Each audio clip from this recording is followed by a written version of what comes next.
तर झिशान सिद्दीकींनी पोलिसांना दिलेल्या जबाबात अनिल परब यांचं सुद्धा नाव घेतले। त्यावर आता अनिल परबांनी स्पष्टीकरण दिले। बाबा सिद्दीकींच्या हत्येप्रकरणी पोलीस चार्जशीट कोर्टाला देणार आणि त्यानंतर सर्व चित्र स्पष्ट होणार असल्याचं परब म्हणाले।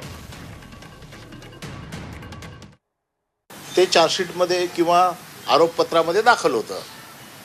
आता आरोपपत्रामध्ये पूर्ण तपासांती पोलिसांनी जे काय आरोपपत्र दाखल केलंय, मी काय पूर्ण आरोपपत्र वाचलेलं नाही, परंतु पोलिसांना जे तपासात आढळलं ते पोलिसांनी लिहिलेलं असेल आणि त्यातूनही समजा बाबा झिशान सिद्दीकीचा समाधान झालेलं नसेल किंवा त्याचा काही वेगळा अँगल असेल तर सरकार तर त्यांचंच आहे।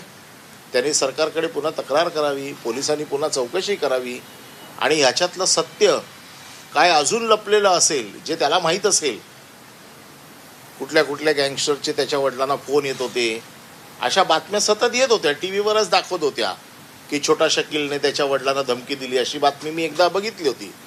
तर असं काय असेल तर ते सगळे अँगल पण तपासून बघितले पाहिजेत। तर झिशान सिद्दीकी यांनी आपला जबाब नोंदवला। यामध्ये भाजप नेते मोहित कंबोज सोबतच अनिल परब यांच्या नावाचा उल्लेख आहे। दरम्यान या सगळ्यावर आता अनिल परब यांनी स्पष्टीकरण दिले।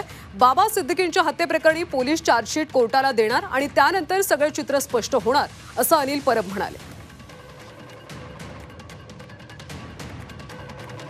झिशान सिद्दीकी यांनी आपला जबाब नोंदवला आहे आणि SRA वरून हत्या झाल्याची एक शंका त्यांनी उपस्थित केलेली आहे।